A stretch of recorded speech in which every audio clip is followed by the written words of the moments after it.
Class, today our topic is Aufbau principle.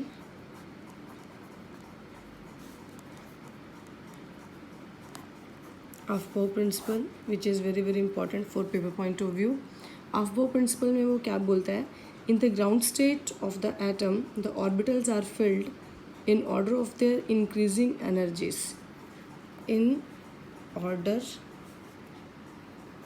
of their increasing energies, जिसके कहने का मतलब है कि पहले लोअर एनर्जी लेवल फिल होगा एंड देन क्या होगा, higher energy level. Second define, और इन अदर वर्ड में हम लोग क्या बोल सकते हैं, electron first occupy the lowest energy orbital available to them and then enter to the higher energy orbital only when the lower energy orbitals are field.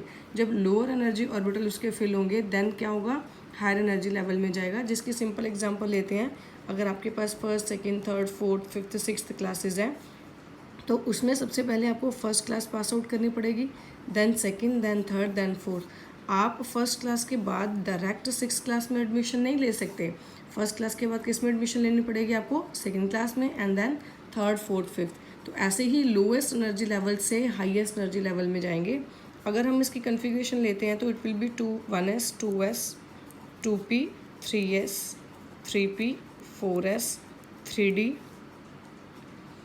4p 5s 4d and then it is a 5p then 6s 4f so on to ऐसे चलती जाएगी. It means इसमें 1s जो है वो क्या है, lowest energy level, 2s higher energy level है, देन 2p उससे भी ज़्यादा हाई है, 3s उससे भी ज़्यादा हाई है.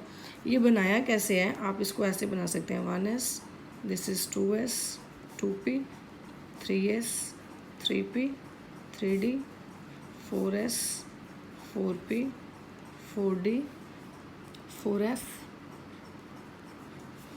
डी ऑर्बिटल के बाद एफ ऑर्बिटल जो है वो फोर्थ एनर्जी लेवल में शुरू होता है. इस बात का ध्यान रखना, कहीं आप इसी में ही 2d एंड 2f लगाना शुरू कर दो, वो एग्जिस्ट नहीं करता.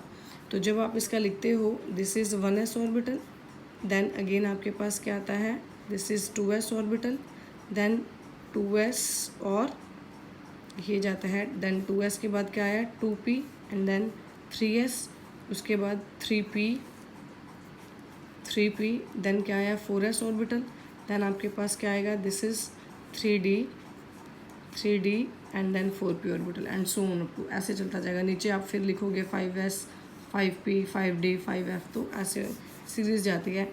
बेटर है कि आप इसे बनाएं, आप इस सीरीज़ को लर्न कर लें, वो आपके लिए बेटर होगा. जिसमें सिर्फ ये बताया है ऑफबॉ प्रिंसिपल में कि लोएस्ट एनर्जी लेवल पहले फिल होगा, देन सेकेंड, देन उससे higher, then higher, then higher. तो this is the increasing order of energy, कि इनमें ऑर्बिटल्स की जो एनर्जी है वो क्या है, बढ़ती जाती है. देन नेक्स्ट आपके पास आता है N+L रूल, जिसे बोहर बरीज ने दिया था.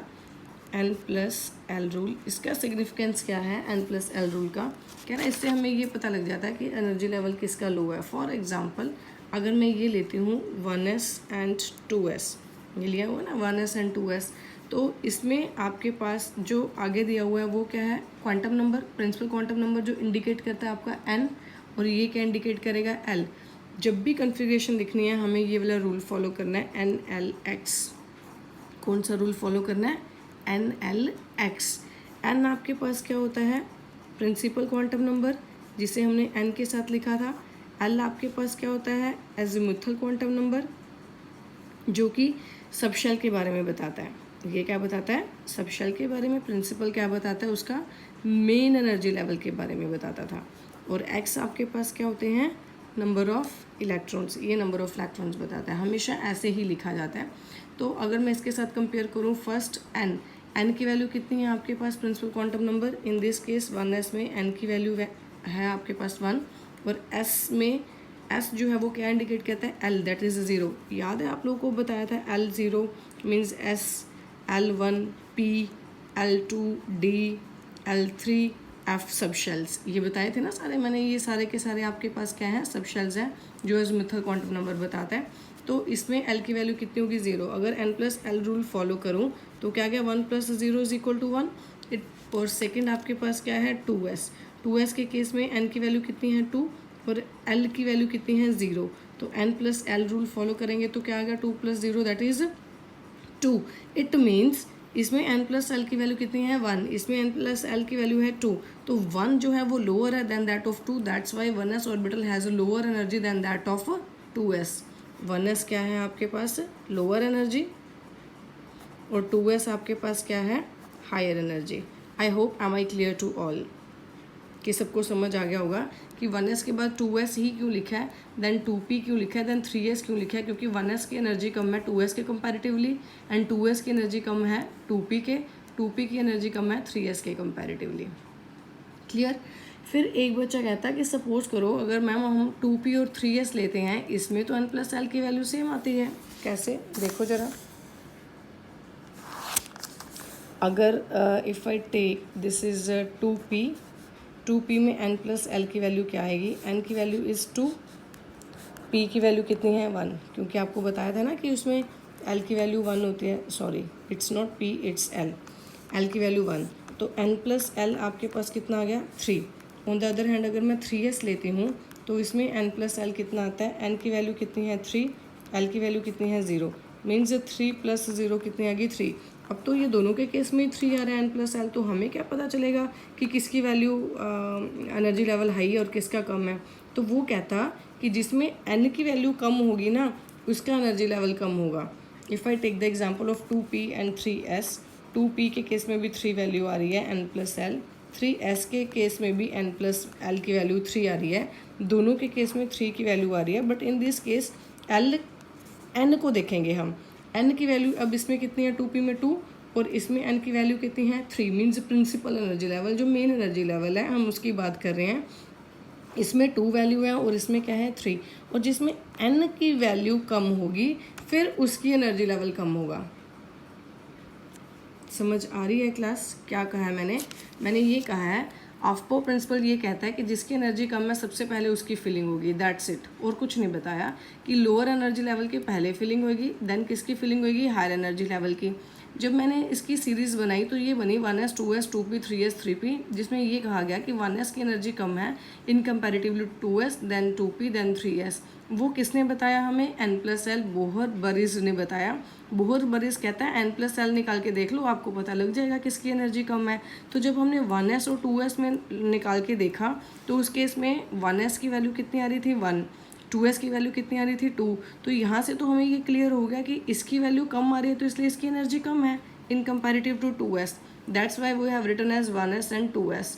जब हम आगे चले 2p एंड 3s के केस में हमने देखा दोनों की वैल्यू 3 आ रही है, सॉरी हाँ 3 आती है, दोनों की वैल्यू n+l में 3 आती है, तो फिर हमें कैसे पता चलेगा कि 2p की एनर्जी कम है देन 3s की, क्योंकि आपने तो बोला था कि लोअर एनर्जी लेवल जो है ऑर्बिटल जो है उनकी पहले फिलिंग होगी देन हायर एनर्जी ऑर्बिटल्स की होगी। तो जब हमने ये देखा दोनों के केस में 3 आई तो उसके बाद हमने क्या बताया कि इन दोनों में से n+l में से जिसकी n की वैल्यू कम होगी उसकी एनर्जी कम होगी। तो 2p के केस में n की वैल्यू कितनी है 2 और 3s के केस में n की वैल्यू कितनी है 3, तो इसकी एनर्जी कम है तो that's why 2p has lower energy than that of 3s orbital. Electrons को हम हमेशा लिखते हैं according to this is NLX, हमेशा ऐसे लिखा जाता है, जिसमें n का मतलब क्या होता है आपके पास प्रिंसिपल एनर्जी लेवल, मीन्स वो ये बताएगा कि फर्स्ट एनर्जी लेवल है, सेकंड है, थर्ड है, फोर्थ है, फिफ्थ है। और L क्या बताता है एजोमेथल क्वांटम नंबर, एजोमेथल क्वांटम नंबर क्या बताता है उसका सबशेल क्या है, और X क्या इंडिकेट करेगा उसके number of electrons. Now second rule हमारे पास है poly exclusion principle, Pauli's exclusion principle. अब पॉली एक्सक्लूजन प्रिंसिपल क्या कहता है, कह रहा है कि इसमें मैक्सिमम कितने इलेक्ट्रॉन आने चाहिए आपके पास 2। कैसे, पॉली एक्सक्लूजन प्रिंसिपल में कहता है N orbital can have maximum 2 electron and hence must have opposite spin, कि एक ऑर्बिटल में अगर सपोज मैं s ऑर्बिटल लेती हूँ जो मैंने आपको बताया था पीछे कि s में एक ऑर्बिटल आता है, p में 3 ऑर्बिटल आते हैं, d में कितने ऑर्बिटल आते हैं 5, d में 5 एंड f में कितने आएंगे आपके पास 7 ऑर्बिटल्स आएंगे। 7 ऑर्बिटल्स आएंगे। ये क्वांटम नंबर में ऑलरेडी मैं आपको एक्सप्लेन कर चुकी हूँ।